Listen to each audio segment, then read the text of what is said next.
Hi friends, welcome back to my channel. இன்னைக்கு நம்மளோட சேனலில் பொட்டேட்டோ ஃப்ரை வந்து எப்படி பண்ணலான்னு பார்க்க போகிறோம். வாங்க இப்போ நம்ம வீடியோக்குள்ளே போகலாம். எப்படி பண்ணலான்றதை பார்த்துடலாம். பொட்டேட்டோ ஃப்ரை பண்ணுறதுக்கு உருளைக்கிழங்க நல்லா தோல் சீவிட்டு உங்களுக்கு பிடிச்ச ஷேப்பில் வந்து கட் பண்ணிக்கோங்க. இப்போ பார்த்தீங்கன்னா ஸ்டவ்வை ஆன் பண்ணிவிட்டு ஒரு கடாயை வச்சுருக்கேன். கடாய் வந்து நல்லா ஹீட் ஆனதுக்கப்புறமா 2 டீஸ்பூன் அளவுக்கு வந்து எண்ணெய் சேர்த்துக்கோங்க. நான் வந்து கடலெண்ணெய் வந்து சேர்த்துருக்கேன். எண்ணெய் வந்து நல்லா ஹீட் ஆனதுக்கப்புறமா கடுகு 1 ஸ்பூன் அண்டு உளுந்தம்பருப்பு 1 ஸ்பூன் போட்டு நம்ம வந்து தாளிச்சிடலாம். கடுகு சேர்த்தாச்சு. இது கூடவே உளுந்தம்பருப்பு வந்து சேர்த்துடலாம். உளுந்தம்பருப்பு வந்து கொஞ்சம் அதிகமாகவே சேர்த்துக்கோங்க. ஏன்னா நம்ம வந்து சாப்பிடும்போது நல்லா கடிபடும் இல்லையா, அப்போ டேஸ்ட் ரொம்பவே நல்லாயிருக்கும். அதனால உளுந்து கடுகு இது நல்லா பொரிஞ்சதுக்கப்புறமா ஒரு அரை ஸ்பூனுக்கு வந்து ஜீரகம் வந்து சேர்த்துக்கலாம். ஜீரகம் வந்து நல்லா பொரியட்டும். பொரிஞ்சதுக்கப்புறமா ஒரு சைஸில் வந்து பெரிய வெங்காயத்தை எடுத்து கொஞ்சம் நல்லா சின்ன சின்னதாக இந்த மாதிரி கட் பண்ணி வச்சுருக்கேன். வெங்காயம் வந்து அதிகமாக சேர்க்கணுன்ற அவசியம் கிடையாது. இது கூடவே பார்த்திங்கன்னா கொஞ்சமாக கருவேப்பிலை அதையும் சேர்த்துடலாம். இப்போ வெங்காயம் பார்த்திங்கன்னா ரொம்ப நல்லா வதங்கணுன்ற அவசியம்லாம் இல்லை, ஜஸ்ட்டு லைட்டாக வதங்கினாலே போதும்.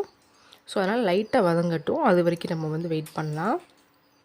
இந்த பொட்டேட்டோ ஃப்ரை பொறுத்த வரைக்கும் ரொம்ப சிம்பிளான மெத்தட் தான். ஆனால் டேஸ்ட்டு பார்த்திங்கன்னா ரொம்ப சூப்பராக இருக்கும். முக்கியமாக பார்த்திங்கன்னா தயிர் சாதம், சாம்பார் சாதம், ரச சாதம் இதுக்கெலாம் பார்த்திங்கன்னா ரொம்பவே சூப்பராக இருக்கும். கொஞ்சம் நல்லா ஸ்பைஸியாக இருந்தது அப்படின்னா சாப்பிட்றதுக்கு ரொம்ப டேஸ்ட்டாக இருக்கும். இப்போ பார்த்திங்கன்னா வெங்காயம் ஓரளவுக்கு நல்லா வதங்கிருச்சு. இந்த டைமில் வந்து நம்ம கட் பண்ணி வச்சுருக்கோம் இல்லையா உருளைக்கிழங்கு, அதை வந்து நம்ம சேர்த்துடலாம்.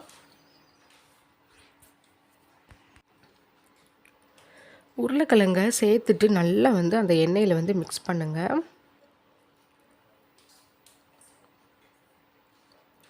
நல்லா மிக்ஸ் பண்ணிவிட்டு ஒரு மூடி போட்டு மூடி வச்சுருங்க. அடுப்பை வந்து லோ ஃப்ளேமில் வந்து வச்சுக்கோங்க. இந்த டைமில் மசாலா எதுவுமே சேர்க்கக்கூடாது. ஃபஸ்ட்டு வந்து உருளைக்கிழங்கு ஒரு 50% வந்து இந்த எண்ணெயிலே வந்து கொஞ்சம் நல்லா வெந்து வரணும். இப்போ நம்ம ஒரு மூடி போட்டு மூடி வச்சிடலாம். அடுப்பை வந்து சிம்மில் வச்சிடலாம். ஒரு 5 மினிட்ஸ் வந்து நல்லா வேகட்டும்.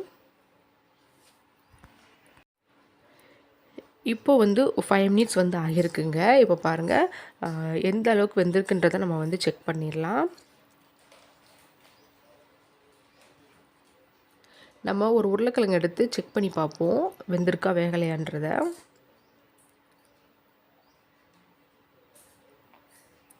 நீங்கள் கையால் எடுத்து இந்த மாதிரி புஷ் பண்ணிங்கன்னா நல்லா வந்து பாருங்கள் கொஞ்சம் நல்லா சாஃப்டாகவே வந்திருக்கு.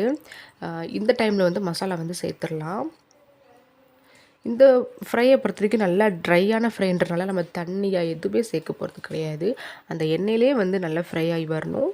இப்போ வந்து இந்த ஃப்ரைக்கு தேவையான அளவுக்கு வந்து உப்பு வந்து நம்ம சேர்த்துடலாம். இது கூடவே இந்த டைமில் மசாலாலாம் வந்து சேர்த்துடலாங்க. மிளகாய் பவுடர் வந்து உங்களோட டேஸ்ட்டுக்கு ஏற்ற மாதிரிக்கு நீங்கள் வந்து சேர்த்துக்கோங்க. காரம் ரொம்ப பிடிக்கும் அப்படின்னா அதிகமாக சேர்த்துக்கோங்க.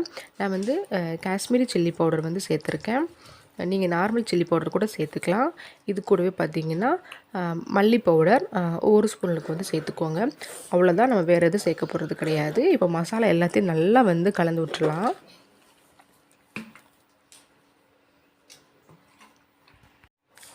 மசாலாலாம் சேர்த்ததுக்கப்புறமா மசாலா வந்து உருளைக்கிழங்குக்குள்ளே வந்து இறங்கணும் இல்லையா, ஏற்கனவே வந்து 50% வந்து வெந்திருக்கு. இன்னும் கொஞ்சம் லைட்டாக வெந்தால் நல்லா சாஃப்டாக இருக்கும். அதனால மறுபடியும் நம்ம மூடி போட்டு மூடி வச்சுட்டு ஒரு 5 மினிட்ஸ் வந்து நம்ம அடுப்பை வந்து சிம்லேயே வச்சு வேக விடலாம். இப்போ பார்த்திங்கன்னா 5 மினிட்ஸ் ஆகிடுச்சுங்க. நம்மளோட பொட்டேட்டோ ஃப்ரை வந்து சூப்பராக வந்து ரெடி ஆகிடுச்சு. செம்ம டேஸ்ட்டாக இருக்கும். சிம்பிளான ஃப்ரை தான், டேஸ்ட் வந்து ரொம்ப சூப்பராக இருக்கும். நீங்களும் உங்கள் வீட்டில் வந்து இந்த பொட்டேட்டோ ஃப்ரை வந்து ட்ரை பண்ணி பாருங்கள்.